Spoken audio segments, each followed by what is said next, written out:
petite histoire de la magnifique cuillère. On voit avec les designs là, que celle-ci est plus âgée. Donc,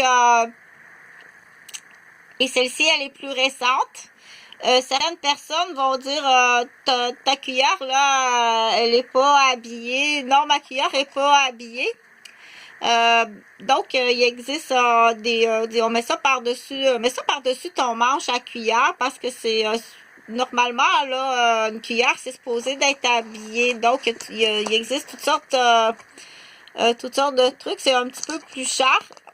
En campagne, il y en a avec des cornes d'animaux. Donc, pour parler de la cuillère. Donc, ça, j'ai fait des demandes de subvention. J'attends, mais je sais pas, la boîte aux lettres est défaussée. Le système Wi-Fi d'antenne, on sait pas où ça s'en va. Donc, mais je vais continuer ma petite histoire du perlin-pimpin parce que c'est le perlin-pimpin, c'est... qu'est-ce que c'est un perlin-pimpin? Donc, un perlin-pimpin, dans la définition, c'est je fonctionne comme ça parce que c'est plus facile. Donc, c'est l'histoire d'un médecin, d'une femme médecin. Celle-là, cette histoire-là, je vais la terminer, là. Donc, c'est une femme médecin. Et puis là, elle a des difficultés, érectiles. Ça, on dit ça chez l'homme. Chez la femme, on peut dire des difficultés au niveau de sécheresse, des difficultés au niveau... ça peut être en lien tout simplement avec la vieillesse, une malformation, un handicap de naissance ou le vieillissement tout simplement qui fait que dans les fonctions de plaisir récréatif ou plaisir ou amoureux ou sexuel, ça prend, on dit ça...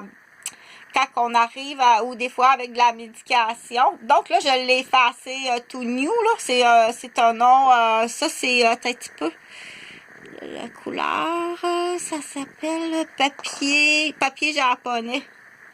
C'est le nom, c'est tout nu. Tu vas t'en souvenir. Mais c'était pour une autre raison. Il y a quelqu'un qui m'indiquait il y avait un transport de quelque chose. Je sais pas un transport de quoi, là, mais il y avait un transport de quelque chose de la date. Donc, dans cette histoire-là, la madame qui est... Tiens, je vais lui donner un nom, on va dire Dr. Bonnie, parce que j'aime beaucoup Dr. Bonnie. Dr. Bonnie, elle existe pour vrai. Donc, elle arrive en âge, elle est âgée, puis dans certaines de ses fonctions, c'est tout à fait naturel. Exemple, dans le processus du vieillissement, d'oublier, de faire des petits oublis. Fait qu'elle a quelqu'un avec elle. Elle vit chez son fils. Et puis, il y a quelqu'un dans la maison que du coup, que ça rapporte de l'argent en bas, dans le sous-sol. Il y a comme un chambreur dans le sous-sol, là. Il s'appelle Mario. Puis le chambreur dans le sous-sol, lui, on dit, il a reporté à plus tard le projet d'aller à l'université.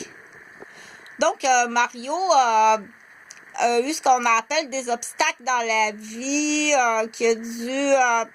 bon, c'est pas ça qu'il voulait faire, mais là, enfin, finalement, il réussit à se libérer. Il s'en va vivre en banlieue.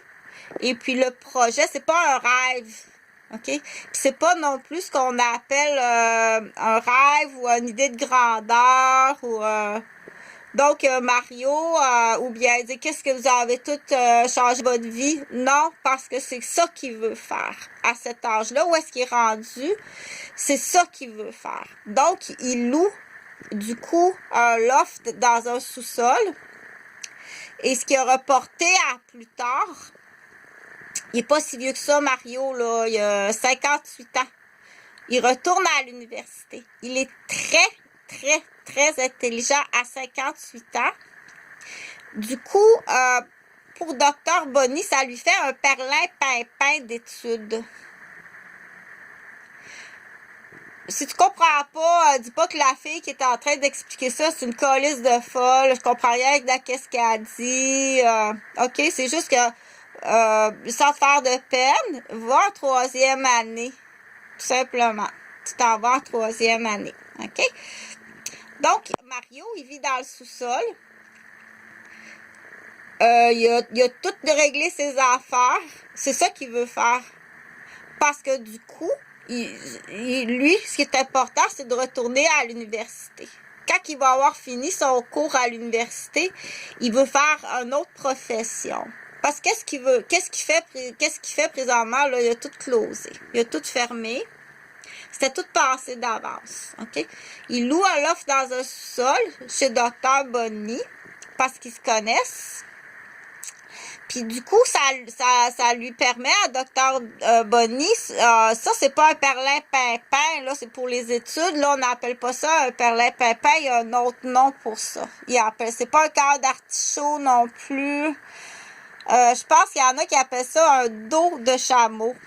Donc, Dr. Bonny, elle travaille avec Mario dans le sous-sol. Puis du coup, c'est son dos de chameau pour continuer à être motivé, puis à étudier, à apprendre des nouvelles technologies à l'informatique. OK? Donc, ça rapporte de l'argent aux propriétaires parce qu'il y a un loft dans le sous-sol. C'est pas si grand, là. Il y a une chambre, une salle de bain, puis une petite douche en coin, puis un petit coin salon, là. Mais quand même, c'est à peu près 600-700 $. Lui, il est bien content de tout ça. Il prend le train pour monter à Montréal. Ça va à l'université. Il est vraiment content de tout ça, comme ça se peut pas. Puis à côté, ben, il y a Dr. Bonny.